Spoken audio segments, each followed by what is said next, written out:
안녕하십니까. 거짓과 진실의 우종찬 기자입니다. 제가 설명을 드리기 전에 먼저 시청자 여러분께 한 가지 질문을 던지겠습니다. 여러분들은 안종범 업무수첩이 모두 몇 건인지 알고 계십니까? 아마 이 정도로 아실 거예요. 안종범의 보좌관 김건훈이가 업무수첩 39건을 쇼핑백 2개 담아서 특검에 자발적으로 제출했다. 그 내용은 그동안의 언론 보도와 그리고 특검 발표를 통해서 시청자 여러분들도 알고 계실 겁니다. 그것 말고 검찰에서 소위 압수를 했다는 업무수첩이 17건이라는 것이고, 그래서 이 39건과 17건을 합쳐서 총 56건이라는 게 이게 중앙일보의 보도입니다. 한국의 모든 언론은 이 보도를 그대로 베꼈습니다. 저도 사실은 안종범 업무수첩은 총 56건으로 알고 있었습니다. 저도. 그러나 이 검찰 조서를 살피다 보니까 55건일 수도 있고 56건일 수도 있고 57건일 수도 있다는 전체 숫자가 이 들쑥날쑥하는 거예요. 저도 좀 헷갈렸습니다. 그러다 보니까 이 거짓과 진실 방송에서 어떤 때는 제가 56건이라 표현도 하고 또 이런 숫자 헷갈린다는 표현도 했습니다. 오늘은 안종범 업무수첩의 실체, 그걸 총정리하는 그 시간을 가지겠습니다. 자, 대국민 기만 사건. 이 사건은 주장과 진술만 있지 물증이 없는 아주 특이한 사건입니다. 물증이 없습니다. 유일한 물증이 무엇이냐? 그게 안종범 업무수첩입니다. 그런데 만약에 안종범 업무수첩이 조작된 것이라고 한다면은 이 사건은 근본부터 흔들리게 됩니다. 이 사건을 보는 시각이. 자, 보십시오. 뇌물 혐의로 기소된 박근혜 대통령의 경우에 뇌물 명목으로 받은 돈이 단 1원도 없지 않습니까? 검찰 조사, 법원 재판 다 드러났습니다. 결국 뇌물 액수에 대한 추징이 없습니다. 한 푼도 없습니다. 제가 또 누누이 말씀드리고 있지만은 미래재단, K스포츠재단 설립을 주도한 사람은 안종범입니다. 그리고 SK그룹의 89억, 부영그룹의 70억 내지 80억, 롯데그룹의 75억을 요구한 사람, 내놓으라고 요구한 사람은 안종범입니다. 그러나 안종범 업무수첩에는 안종범 쏙 빠져있고 대통령과 최서원이 공모하여 안종범에게 이 모든 것을 지시했다. 이렇게 기재가 되어 있는 거예요. 안종범 업무수첩에. 안종범은 쉽게 말해서 자기가 저지른 못된 행위들을 모두 대통령과 최서원에게 떠넘겼습니다. 그래서 오늘 이 시간에 제가 집중적으로 안종범 업무수첩을 검증하는 그런 시간을 만든 겁니다. 안종범 업무수첩의 총 개수는 몇 개냐? 아까 제가 56개다, 57개다 했는데 총 개수는 57건입니다. 57건. 이 57건의 근거는 뭐냐? 박근혜 대통령의 1심 판결문에 보면은 증거 능력에 관한 주장 및 판단 하는 부분이 나오고, 그 부분에 안종범 업무수첩의 증거 능력에 대한 김세윤 판사의 판단이 적혀 있습니다. 그 부분에 보면은 업무수첩은 총 57건이라고 기재되어 있습니다. 그러니까 57건은 법원에서 인정한 사실이니까 이걸 제가 이게 사실로 우리가 전제를 하고 모든 걸 말씀드리겠습니다. 자, 그 다음에는 이 57건의 업무수첩을 검찰이나 특검이 어떻게 입수 또는 압수를 했는지 그 과정을 설명드리겠습니다. 특검이 입수한 39건은 김건훈 보좌관이 2017년 1월경 특검 사무실에 찾아가가 자발적으로 제출한 거, 그건 다 사실입니다. 자, 나머지 18건입니다.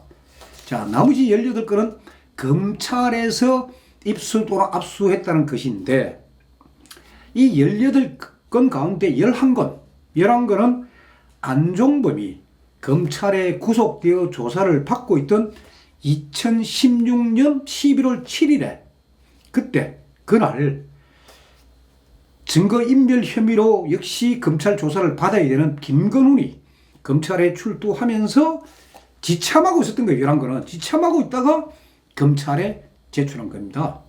11건은 나머지 7건은 또 뭐냐? 나머지 7건은 2017년 5월 31일, 그러니까 안종범이 재판받고 있던 무렵입니다. 재판받고 있던 무렵에 느닷없이 등장한 겁니다. 7건은. 그 왜 등장했느냐? 제출한 사람 누구냐? 김건훈이에요. 김건훈이가 검찰 조사에 협조하는 차원에서 뒤늦게 찾아서 제출하게 되었습니다 하는 것인데, 이 7건은 원본이 아니고 복사본입니다. 복사본. 그리고 김건훈은 검찰 조사에서 원본 소재지는 저는 모릅니다. 다만 중요하다 싶어서 제가 복사만 해놨습니다. 이렇게 이제 진술이 되어 있습니다. 우리가 통상적으로 이야기하는 업무수첩에 대해서 제가 좀 말씀드리겠습니다. 업무수첩이라면은 소위 안종범 같은 경우도 업무상 필요에 의해 가지고 날짜별로 적어놓은 이 수첩을 말합니다. 날짜별로 쭉 적어놓은 거. 안종범 업무수첩의 크기는 이렇습니다. 포켓용입니다. 예. 안주머니 들어가는 포켓용 요 정도 크기입니다. 근데 분량은 이거보다 훨씬 두껍습니다. 한 권당 60페이지 정도의 분량입니다. 자, 웬만한 사람들은 이거 업무수첩을 다 썼다 하면은 버리거나, 아니면 좀 꼼꼼한 사람 같으면은 날짜별로 다 정리를 해가지고 이거 아마 통째로 보관할 겁니다. 그런데 안종범 업무수첩은 이 57건이 한꺼번에 통째로 넣은 게 아닙니다. 한꺼번에. 방금 말씀드렸지만 2016년 11월 7일에 11건, 처음으로 11건 제출되고, 두 달쯤 지난 2017년 1월에 39건이 제출되고, 그로부터 넉 달이 지난 2017년 5월 31일에 복사본 7건이 이게 등장을 합니다. 그리고 업무수첩 제출자, 이 제출자는 전부 다 김건훈입니다. 김건훈. 김건훈은 누굽니까? 제가 지난 시간에 말씀드렸지만은 K스포츠재단 김필성 이사에게 K스포츠재단은 안종범하고는 전혀 무관하고 정경련에서 만들었다, 그런 것을 검찰에 나가면 진술해달라라고 증거인멸을 교사한 바로 그 사람입니다. 아마 시청자 여러분도 기억하실 거예요. 옛날에 이 소위 말해서 대국민 사건이 막 터져나왔을 무렵에 그때 소위 문자 메시지 신문에 많이 공개가 됐습니다. 내용 제가 이게 이 문자 메시지입니다. 이 문자 내용 제가 읽어드리겠습니다. 안녕하세요 사모님, 총장님께 안 수석이, 그러니까 여기 등장한 사모님은 정현식 총장의 아내를 말합니다. 총장은 정현식 총장을 말합니다. 사모님, 총장님께 안 수석이, 안종범 수석이 꼭 드려야 할 말씀이 있다고 하셨어요. 메모 전달 드립니다. 그리고 그 뒤에 전화번호 나옵니다. 010, 제가 무슨 전화번호 나옵니다. 010 이 전화번호로 연락 원하셨습니다. 안전한 번호라고도 하셨습니다. 김건훈 보좌관이 정현식 총장 아내에게, 그리고 아내한테 직접 바로 못 가고 이제 K스포츠단 직원을 통해 가지고 정현식 총장 아내한테 이 문자가 가도록 한 사람이 김건훈입니다. 그 다음에 김건훈이 또 무슨 문자를 보냈냐? 사모님, 저는 경찰도 아니고 검찰 쪽도 기자도 아닙니다. 제가 정 총장님 도와드릴 수 있으니 꼭 연락 부탁드립니다. 이건 그 당시 신문에 보도됐으니까 아마 시청자 여러분 다 아실 거예요. 이게 뭘 의미하느냐? 김건훈이가 정인식 총장한테 증거인멸 그 부탁하는 그 문자예요. 그 김건훈 보좌관이 안종범 업무수첩 57건을 특검과 검찰에 순차적으로 한꺼번에 아니고 순차적으로 제출한 그 장본인입니다. 그러면 김건훈 보좌관은 왜 업무수첩을 한꺼번에 제출하지 않고 왜 시간을 두고 찔끔찔끔 제출했겠습니까? 안종범 업무수첩이 태블릿 PC 못지않은 조작의 요물이었기 때문입니다. 그 이유를 제가 지금부터 설명을 드리겠습니다. 김건훈이 특검에 제출한 39건은 안종범이 청와대 경제수석으로 부임한 2014년 6월 2일부터 검찰에 체포되기 전인 2016년 11월 2일 이전에 작성한 겁니다. 39건은. 자, 2014년 6월부터 2016년 11월까지 약 29개월간입니다. 29개월간 39건의 업무수첩을 사용했다는 것인데, 그러니까 한 달에 평균 한 건꼴로 업무수첩을 썼다는 이야기예요. 이 39건의 업무수첩은 안종범이 자필로 기록을 했고, 또 세월이 많이 흐르다 보니까 많은 부분에서 글씨들이 흐릿합니다. 판독 불가능을 지금 흐릿합니다. 그래서 저는 특검에 제출된 39건의 수첩은 업무수첩 원본이다 라고 제가 말씀드리겠습니다. 자, 두 번째 업무수첩. 두 번째 업무수첩은 바로 검찰이 김건훈에게서 입수했다는 이 11건입니다. 이 11건이 조작의 요물입니다. 이게 그래서 이 11건의 업무수첩에 대해서는 저는 조작된 업무수첩이다. 그렇게 부르겠습니다.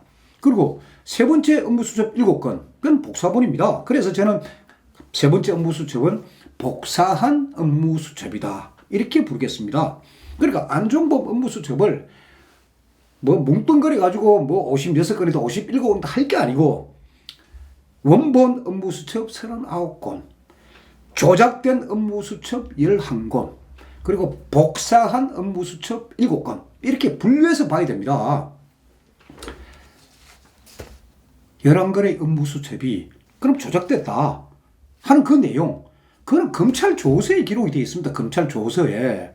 검찰 조서에 보면은 안종범이 2016년 10월 8일 이후 사용한 업무수첩이다 하는 게 검찰 조서에 명시가 되어 있습니다. 자, 2016년 10월 8일이면 언제입니까? 모든 언론에서 국정농단 의혹을 한참 제기하고 있을 때입니다. 그러니까 안종범은 2016년 10월 8일 무렵에 그때 1년 전에 있었던 2015년의 일들을 언론에 보도된 각종 의혹 기사들, 이게 전부 사실이라고 확인되지 않은 기사들입니다. 이런 허위 기사들을 근거로 새롭게 업무수첩에 기록한 겁니다. 11건에다가. 왜요? 자기가 저지른 그런 못된 행위들 그 모면하기 위해서. 이 부분에 대한 검찰 지금 조서 내용을 제가 인용을 하겠습니다. 이 부분은 제가 그동안에 몇 번 이 유튜브에서 제가 말씀드린 바 있습니다. 드린 바 있는데 오늘은 업무수첩 이 총정리하는 차원이기 때문에 제가 다시 한번 말씀드리겠습니다.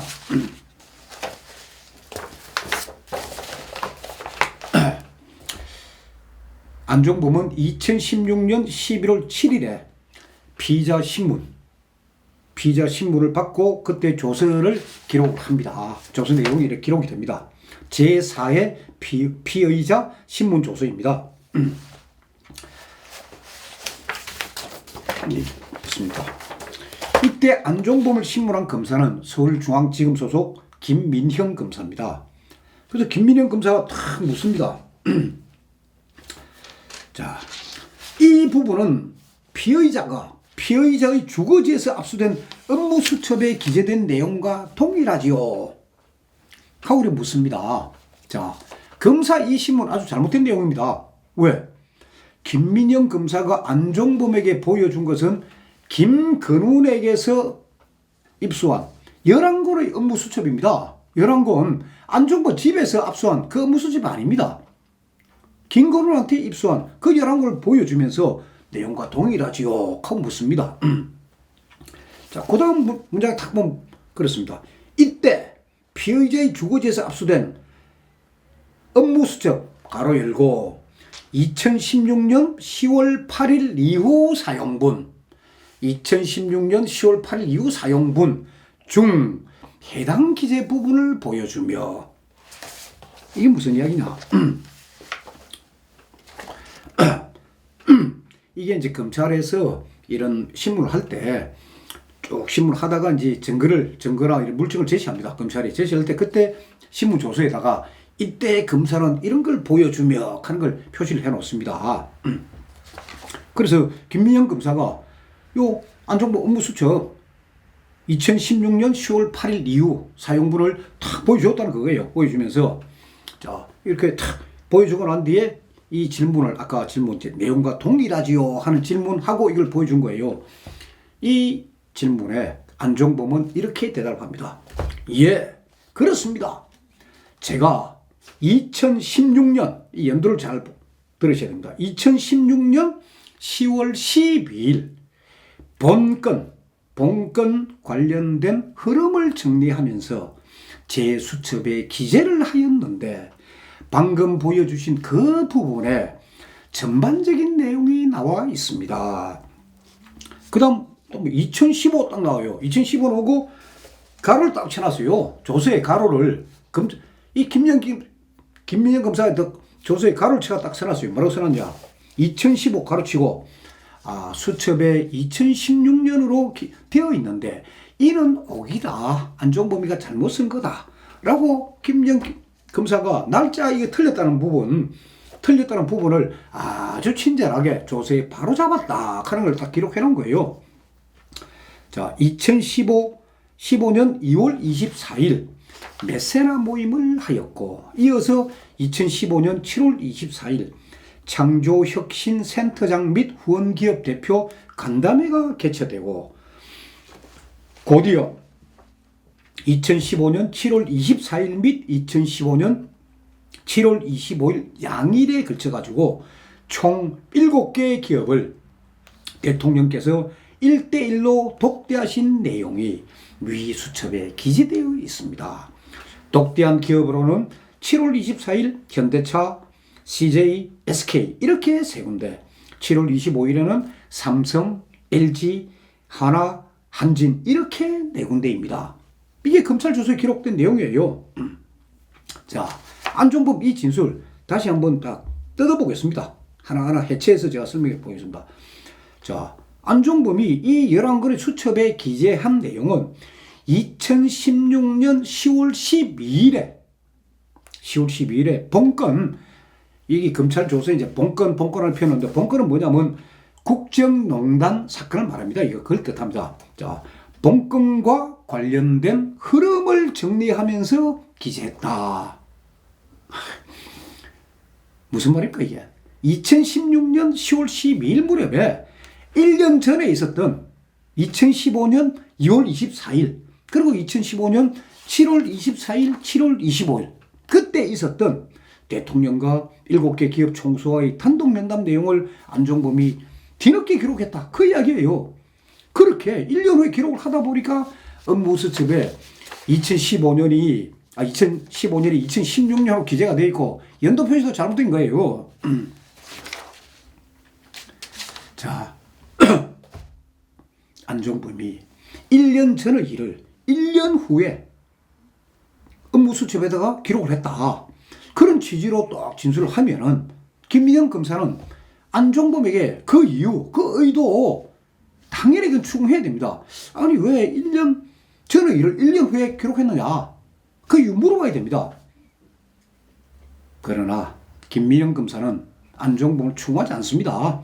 검찰 조서에 기록되어 있는 것은 제가 2016년 10월 12일 본건 관련된 흐름을 정리하면서 재수첩에 기재를 하였는데 이 진술뿐입니다. 아니 검사로서는 그리고 검찰로서는 대통령과 최소한만 엮으면 되는 겁니다. 뭐 안종범 코로 밀어붙일 이유가 없어요. 그래서 이 안종범 업무수첩 11건이 조작되었다는 이 증거가 검찰 조서에 분명히 기록되어 있습니다. 그럼 여러분들은 의문을 가질 거예요. 왜 대통령 변호인단은 그런 사실을 몰랐나 하는 의문을 가질 거예요. 두 가지입니다.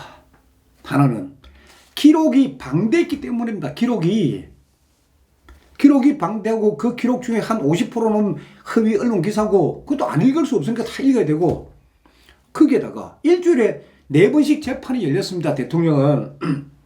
자, 재판에 열리면은 증인들이 계속 나오니까 증인신문을 해야 되니까 자, 내일 재판 오늘 증인신문 해야 되고 모레 재판 또 오늘 증인신문 해야 되고 증인신문 끝나면 다음 증인신문 준비해야 되고 그러니까 기록을 꼼꼼하게 읽어볼 여유가 없었던 겁니다. 첫째는. 두 번째는 뭐냐?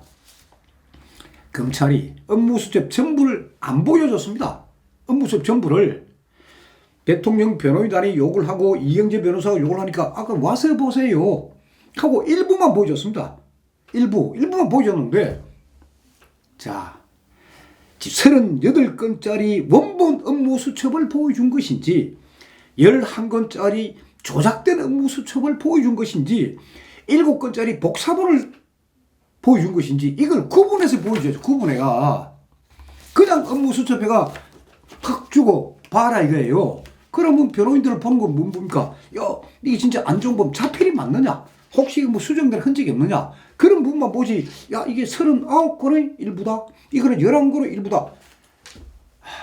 그런 거를 따질 겨를이 없었던 겁니다. 그러니까 검찰의 의도는 뭐냐? 업무수첩 실체를 숨긴 겁니다. 업무수첩의 실체를 숨기기 위해서 업무수첩을 뒤섞어 놓은 거예요. 뒤섞어. 39건짜리, 11건짜리, 7건짜리를 뒤섞어 놓은 겁니다. 저도 이 유튜브에서 말씀드렸지만 저도 업무수첩이 55건인지 6건인지 7건인지 그것도 제가 모른다고 하지 않았습니까? 기록이 그렇게 막 업무수첩이 소위 분산이 되어 있습니다. 그러니까 변호인단이 눈치를 못 챈 겁니다. 소위 검찰의 섞어찌개 전략입니다. 섞어찌개 전략에 변호인단이 말린 겁니다.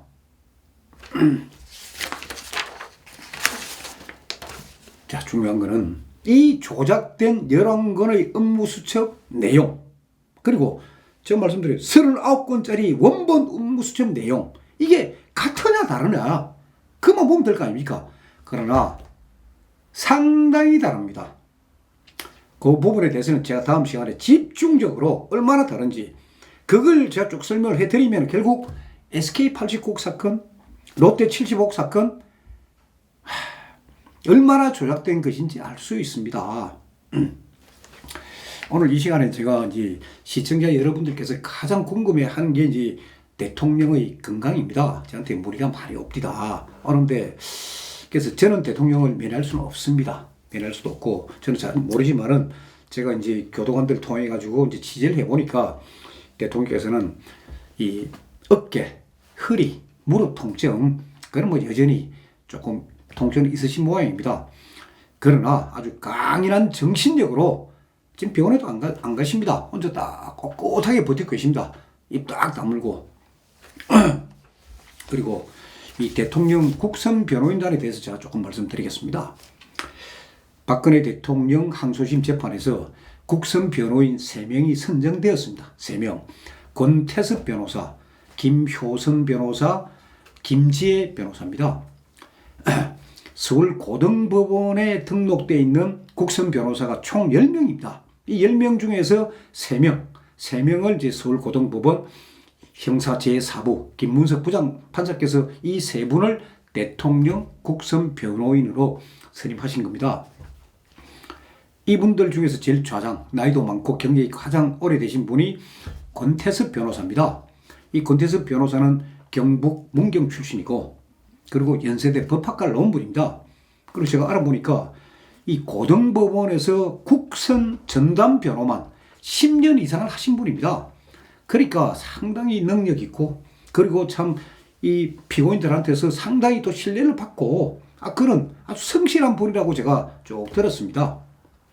그래서 이분들이 현재 이제 대통령의 항소심 그 변호를 위해서 지금 준비를 하고 있는데, 이분들도 기존에 자기가 맡았던 국선 사건 있지 않습니까? 지금 그거 지금 정리하고 있는 단계예요. 그거 정리하고, 그 다음에 검찰에서 보낸 항소 유서 보고, 그때부터 이제 재판 준비를 해야 됩니다.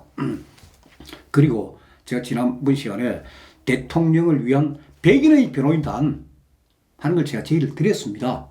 그리고 제가 이것 때문에 백인의 변호인단을 꾸리기 위해 가지고 제가 많은 변호사들을 만났습니다. 대형 로펌 변호사도 제가 만났습니다. 그분들은 딱 한마디 그거예요. 박근혜 대통령 사건을 변호하게 되면은 의뢰인이 없다. 다른 의뢰인이 우리한테 변호를 의뢰하지 않는다. 그래서 못합니다. 하는 거예요. 그러면은 우리 사회에도 우파 변호사 단체가 있습니다. 헌변도 있고 시변도 있고 한변도 있습니다.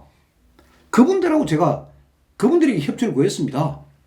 한변 같은 경우 적어도 한 200명 이상 되니까 그 중에서 진짜 몇 분이라도 한 100명이라도 진짜 나와서 대통령 변호인단 그 좀 참여해 주기를 제가 부탁을 드렸는데, 그분들도 대통령 변호는 맞지 않겠다.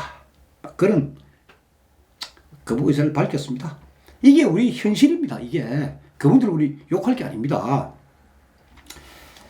그러니까 지금 박근혜 대통령을 위한 길은 제가 볼 때 하나밖에 없습니다. 열심히 편지 써서 보내고, 바깥에서 일어나고 있는 모든 일들 다 편지 써도 됩니다. 이 문재인 정부 욕해도 괜찮습니다. 그대로 다 들어갑니다.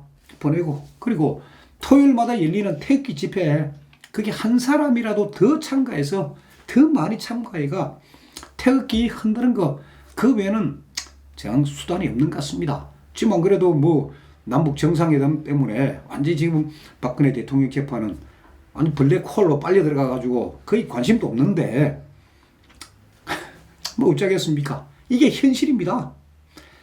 그러나 그럼에도 불구하고 이 대국민 기만 사건의 진실을 밝히기 위한 이 거짓과 진실 유튜브 방송은 계속될 겁니다. 그리고 이제 또 하나 제가 알려드리고 싶은 거는 최소한 피고인의 건강 상태입니다. 아마 여러분들도 암이다, 그러니까 수술 받아야 된다, 뭐 이런 이야기 정도로 알고 계실 것인데, 제가 정확하게 이 부분은 말씀드리겠습니다. 최소한 피고인은 동부구치소에 수감돼 있을 동안에 워낙 엄청난 고통에 시달리다 보니까 외부 병원에 나가서 조직 검사를 받았습니다. 거기에서 암이라는 판정을 받았고, 그리고 빨리 수술해야 된다, 긴급하게 수술을 해야 된다는 그런 진단까지 지금 의료진이 내린 상태입니다. 그래서 지금 향후 일정은 5월 10일 날 최소한 피고인은 병원에 입원을 합니다. 그리고 5월 11일 오전에 전신 마취를 하고, 그리고 그날 수술을 받습니다. 어느 병원에 입원하고, 그리고 최소한 피고인의 병명이 뭔지 저는 알고 있습니다. 알고 있지만 공개하지 않겠습니다. 다만 암입니다. 그래서 최소한 피고인은 수술을 앞두고 항소심 재판에서 그 이야기를 했습니다. 제발 딸 정유라 한 번만 얼굴 볼 수 있게끔 해달라. 법정에서 호소를 했습니다. 아니, 전신마취를 하고 수술할 경우에 사실 깨어나지 못하는 경우도 있습니다.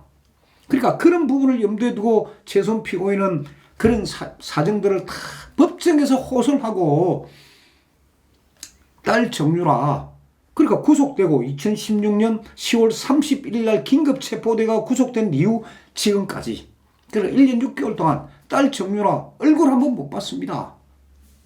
최소한한테 자식은 누굽니까? 나이 40에 낳은 정유라 하나뿐입니다. 아니, 그리고 정유라가 면회를 가가 어머니 채손을 만났다고 칩시다.